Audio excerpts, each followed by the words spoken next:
Hey, it's John Troutsider, Blossom Orchard. It is April and I wanted to show you some 2-year trees blooming on the tall spindle. Let's take a look. All right, let's take a look at these trees. This is the tall spindle row. There are about 65 of these Crimson Crisp. So these were grafted 2 years ago.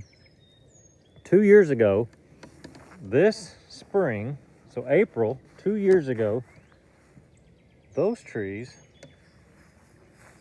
look like, let's see that. This is a tree that I just grafted 2 years ago. And you can see that we have flowers. Many flowers.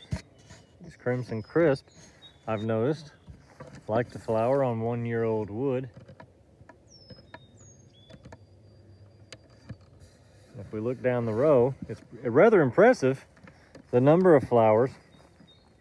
And it really means that I'm going to be busy out here pulling apples off of these trees here in a few weeks, because I can't have these trees making a lot of fruit. We need to grow, and we're going to grow up to that top wire, which is at about 10 feet.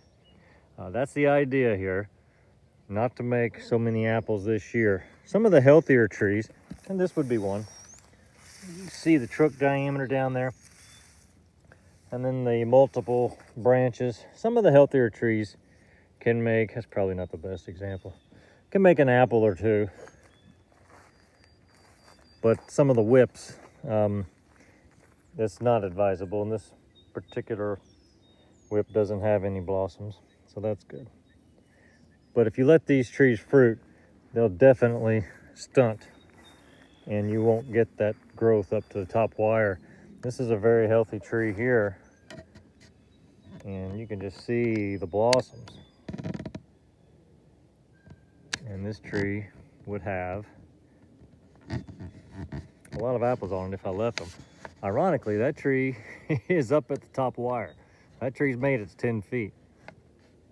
So we could leave some fruit on that tree really without sacrificing much growth. That would be all right. Just to the other side of me here, I have the Golden Delicious trees. And some of these healthier ones will make fruit this year. And I'll leave some on some of the healthier trees. Really looking at trunk diameter. And there's a gauge you can use to decide how many apples to leave on a tree without stunning its growth. That's why we're going to be taking most of the apples off, because that tree puts so much energy into the production of that apple that it won't grow. And what we want these trees to do in their 3rd year is to get up to that top wire and then fruit next year. And next year's harvest would be pretty good. I was really surprised with how late the Golden Delicious blossomed this year. I was really surprised at that. I really thought it was a mid-season bloomer, but it's about the last tree to bloom for me here in the orchard.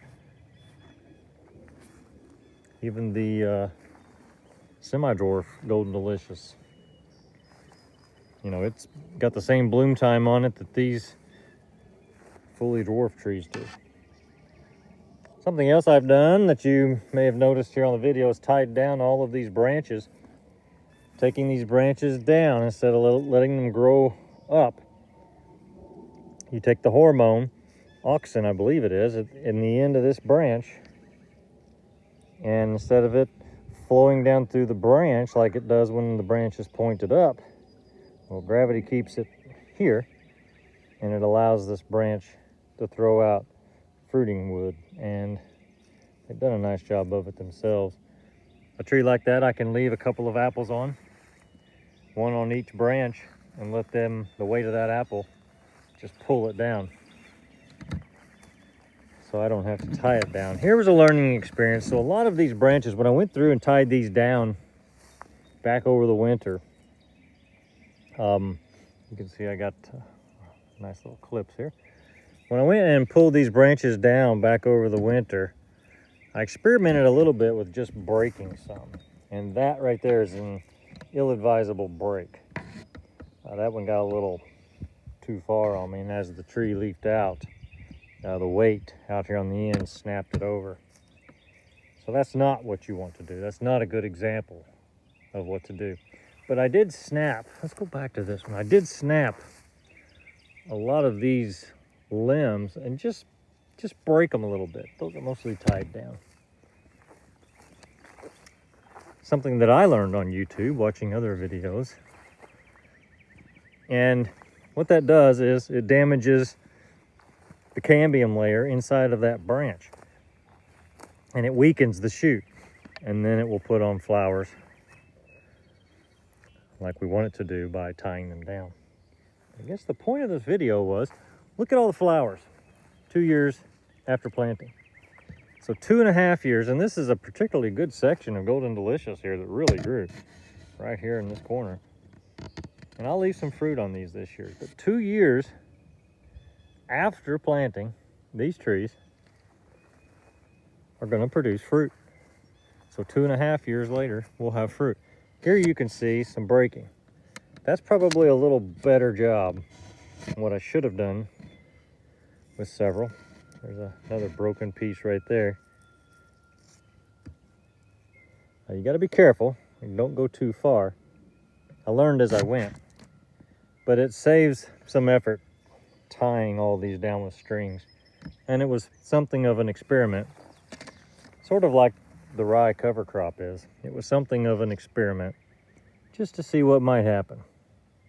And so far, I think it's going to work out. There's another broken branch right there. So what's the rest of it look like? There you go. And if I let this produce fruit, it may break off all the way. I'm going to bet it would. So if I'd have known this particular shoot was going to flower like that, I would have let it put on an apple and that would have bent it down. I didn't realize I was going to have all of these fruit blossoms. And a couple of pink ladies here on the end. Look forward to seeing if I can grow pink ladies here in southern Indiana. These are my 2 guinea pigs. These were planted last spring. They were purchased, not grafted by me. They were purchased as #1 trees, but here they are in full bloom. And I could have a few pink lady apples this fall. Hey, thanks for watching. We're getting a little bit long, but 2-year-old trees in full bloom.